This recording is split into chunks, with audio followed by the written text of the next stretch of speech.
먼저 방금 소개해드린 이 요한복음 본문을 보겠습니다. 주님이 제자들과 함께 길을 가시다가 날 때부터 맹인된 한 시각장애인을 만나시는데, 거기서 그 현장에서 제자들이 주님께 묻습니다.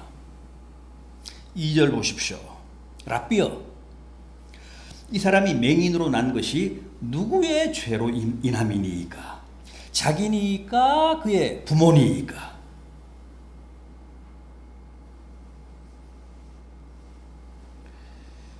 우선 제자들의 이 질문은 참 친절합니다. 보통은 이렇게 묻잖아요. 선생님, 이 사람은 왜 맹인으로 태어났을까요? 그렇게 묻는 게 상식이잖아요. 그런데 제자들은 그게 아니라 누구의 죄 때문에 맹인으로 태어났느냐고 합니다. 이미 죄 때문이라는 자명한 전제를 가지고 단지 누구의 죄 때문인가를 묻습니다.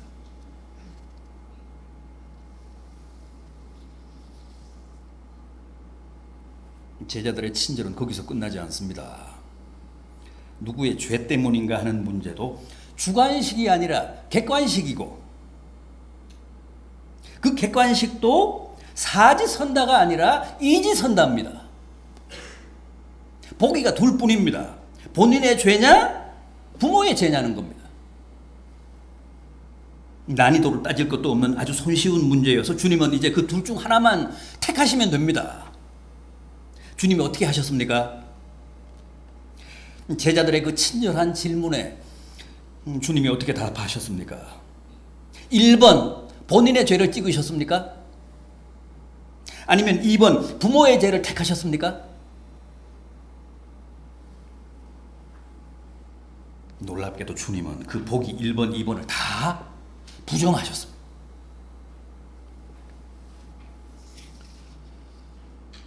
본인의 죄도 부모의 죄도 아니라고 말씀하시며 제자들의 그 전제, 죄 때문이라는 그 편견, 선입견, 종교적 고정관념이 다 잘못됐다는 사실을 지적하셨습니다.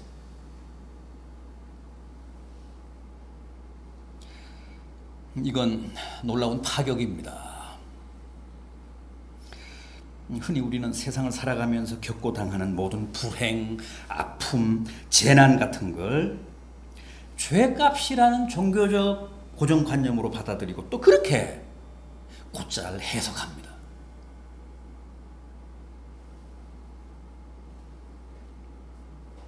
주님 시대 유대인들이나 제자들도 그랬습니다. 오랜 율법적 사고 때문에 그런 편견과 선입견이 아주 강했습니다. 그런데 주님은 제자들의 그 자명한 종교적 고정관념을 깨뜨리셨습니다.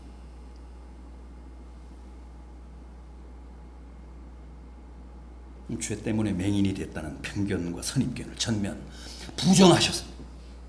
그러면서 뭐라고 하셨습니까? 3절을 보십시오. 이 사람이나 그 부모의 죄 때문이 아니라 그에게서 하나님이 하시는 일을 나타내고자 하신 거다.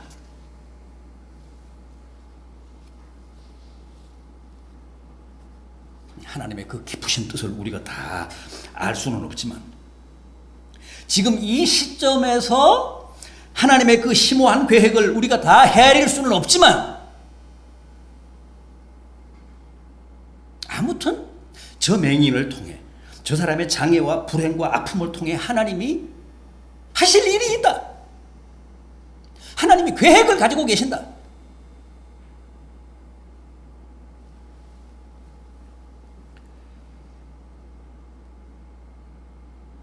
하나님이 의도하신, 하나님이 드러내시고자 하는 영광이 있다는 거예요.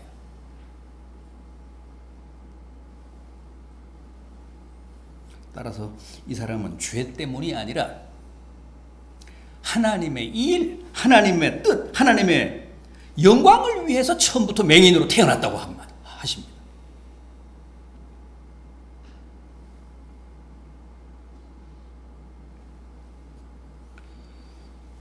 우리가 다른 장애인들을 대할 때도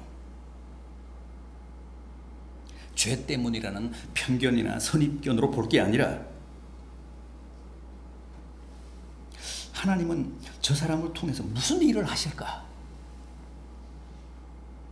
하나님은 저 장애인을 통해서 어떤 당신의 뜻을 이루려 하실까? 그런 눈으로, 그런 시각으로 보라는 거예요.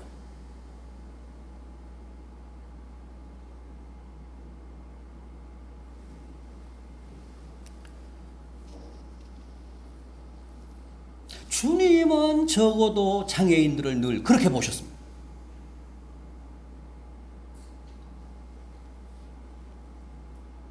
그러니까 같은 대상, 같은 장애인을 바라보는데도 제자들과 주님의 시각이 얼마나 차이가 큽니까? 오늘 이 본문 바로 앞장인 요한복음 8장에는 또 무슨 얘기가 나오죠? 무슨 사건이 소개되고 있습니까? 간음하다가 현장에서 잡혀온 어떤 여인 얘기 아닙니까?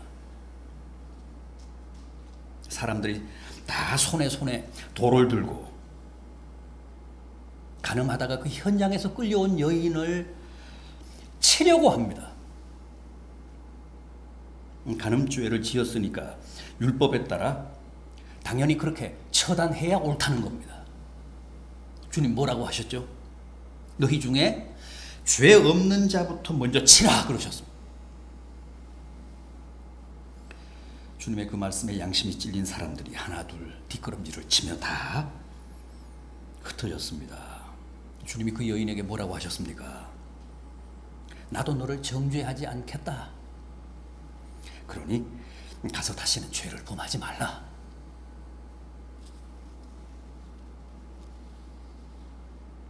똑같은 죄인을 바라보면서도 군중들은 돌에 맞아 죽어야 할 죄인으로 본 반면에 주님은 비록 죄는 지었지만, 비록 현행범이지만 여전히 가능성을 가진 희망이 있는 내일이 있는 존재로 보셨다는 거예요. 가톨릭에서는 전통적으로 그 여인을 막달라 마리아라고 해석을 합니다. 그게 사실이라면 주님이 옳았잖아요. 만약 그녀가 이 요한복음 8장에서 돌에 맞아 죽었다면 성경에는, 아니 기독교사에는 성녀 막달라 마리아가 없었습니다. 후에는 성녀가 됐잖아요. 부활하신 주님을 가장 먼저 뵌 사도 중에 사도가 됐잖아요.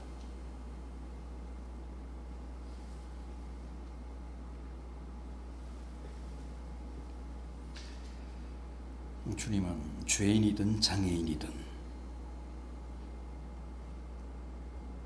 어떤 불행을 당한 사람이든 절대 편견이나 선입견이나 고정관념으로 보시지 않습니다. 경직된 사고의 틀로 단정하시기보다는 유연하게 희망적인 존재로, 가능성의 존재로 새 출발해서 얼마든지 새로운 인생을 살 수 있는 존재로 보셨습니다.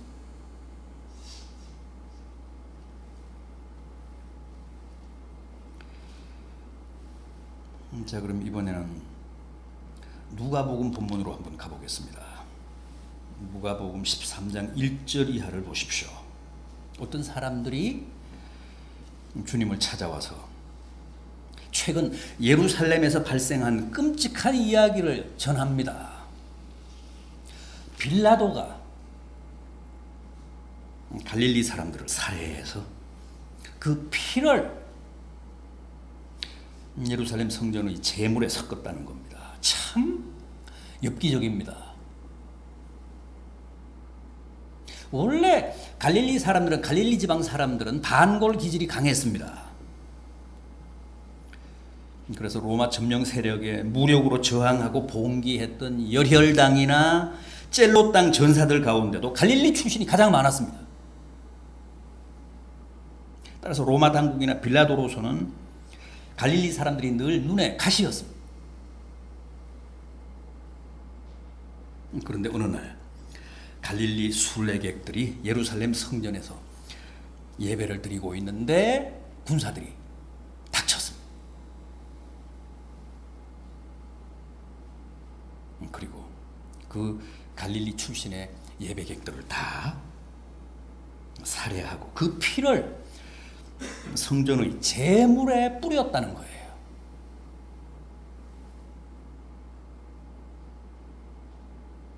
당시 로마 총독부는 그들이 반란을 꾀하기 위해 순례객을 가장해서 예루살렘에 잠입했기 때문에 일망타진했다고 했습니다.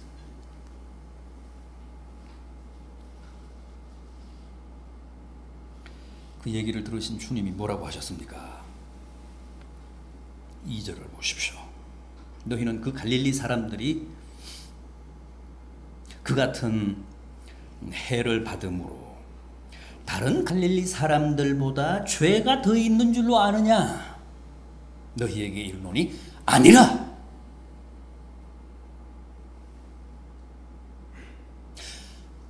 그러시면서 주님 스스로 또 하나의 예를 드십니다. 4절 이하를 보십시오. 4절 이하.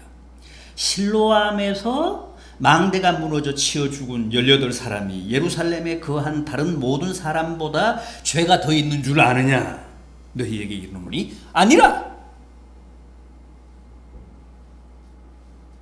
이 실로암 망대 얘기는 또 뭡니까?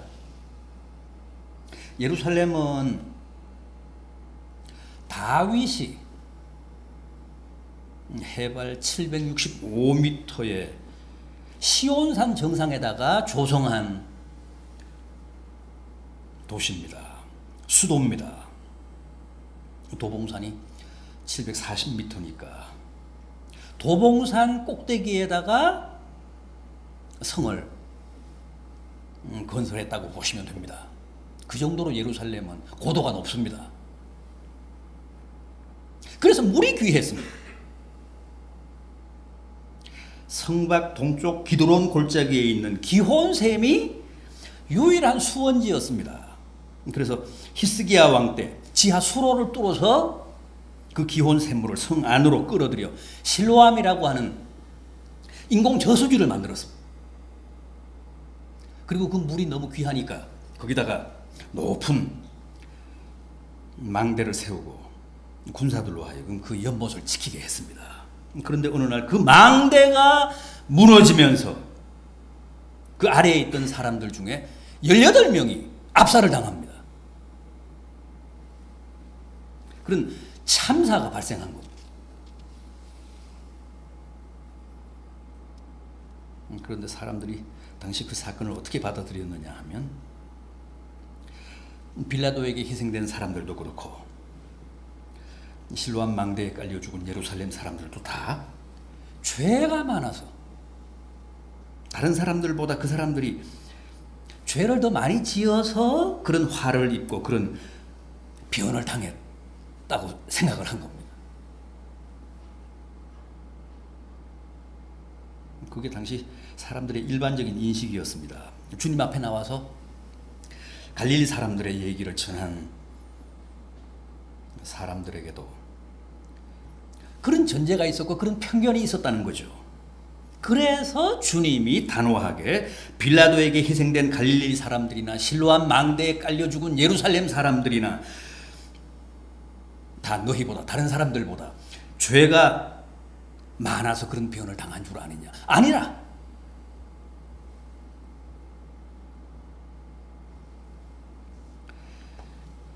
이처럼 주님은 우리가 장애인이나 불우한 이웃이나 불행한 사건, 불행한 사고를 접하고 대할 때 어떤 전제나 종교적인 편견이나 고정관념을 가지고 일방적으로 규정하고 단정하는 태도를 몹시 경계하셨습니다. 분명히 아니라고 하셨습니다. 세상 사람들은 다 그렇게 생각하고 있었는데 죄가 많아서 남다른 죄를 지어서 저 사람들이 저런 변을 당하고 화를 입었다고 생각을 하는데 주님은 아니라고 하셨습니다. 그렇게 생각하지 마라. 그렇게 판단하지 마라. 그런 게 아니다. 그럼 어떻게 해야 합니까? 장애인이나 불행한 이웃을 대할 때 혹은 끔찍한 재앙이나 어떤 사건 사고를 접할 때 우리가 그걸 어떻게 받아들이고 어떻게 이해하고 어떻게 해석해야 합니까? 아까도 말씀을 드렸듯이 미처 우리가 다 헤아릴 수는 없지만 뭔가 거기에도 하나님의 뜻이 있다는 거예요. 죄를 많이 지어서 그 사람들이 남다른 저주를 받은 게 아니라 그 장애인, 그 불행, 그 사건, 그 사고를 통해 뭔가 우리에게 전달하려고 하는 하나님의 메시지가 있다는 거예요.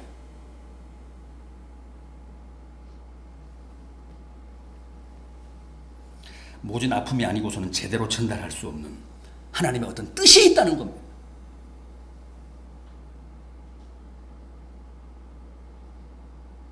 우리는 그 하나님의 섭리, 그 하나님의 경륜을 믿어야 된다는 거예요.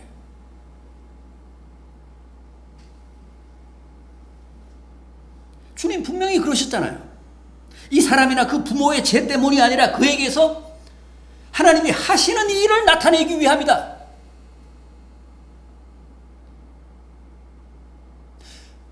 그 불행, 그 사람의 장애를 통해 하나님이 뭔가를 이루시고자 하신다는 거예요.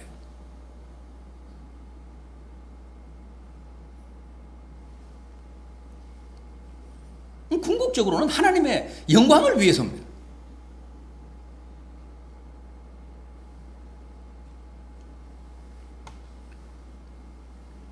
그리고 또 하나 우리가 장애인을 대할 때, 불행한 이웃들을 대할 때 조심해야 할 것은 죄 때문에 갈릴리 사람들이 빌라도에게 당하고 남다른 죄 때문에 예루살렘 사람들이 실로암 망대에 치여 죽었다면 지금 그런 불행을 당하지 않고 있는 나는 죄가 없거나 적어도 저 사람들보다는 죄가 적다는 교만에 빠질 수 있다는 거예요.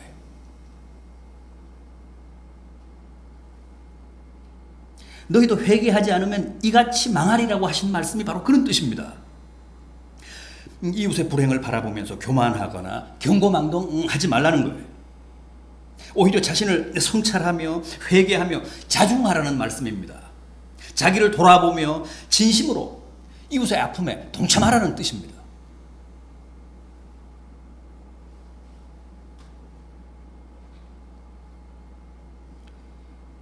부디 주님처럼 주님의 눈으로 장애인들을 대합시다. 장애나 불행은 죄값이 아니고 그들을 통해 이루려고 하시는 주님의 특별한 뜻이 있음을 믿읍시다. 헛된 편견이나 선입견, 종교적인 고정관념이 아니라 항상 희망의 눈, 무한한 가능성의 눈으로 장애가 있는 이웃이나 불행을 당한 이웃들을 바라보며 우월감이나 교만이 아니라 겸허한 마음으로 그들을 위해 기도하는 복된 성도들이 되시기를 진심으로 기원합니다. 기도하시겠습니다. 주님, 그렇습니다. 주님은 일체의 종교적 편견이나 선입견, 고정관념을 부정하시고 배격하셨습니다. 제자들은 시각장애인을 보고 누구의 죄 때문이냐고 물었지만 주님은 누구의 죄 때문이 아니라 하나님의 일을 위해서라고 하셨습니다. 빌라도에게 희생된 갈릴리 사람 감격으로 부활하신 주님을 뵙고 마음의 깊은 트라우마도 치유하시고 싸늘하게 식은 가슴도 다시 데피시고 깨끗하고 순수한 처음 사랑도 회복하시고 주님이 주신 사명, 소명도 새롭게 깨달으셔서 그 옛날 베드로와 제자들처럼 새 출발하시는 복된 성도들 되시기를 진심으로 기원합니다.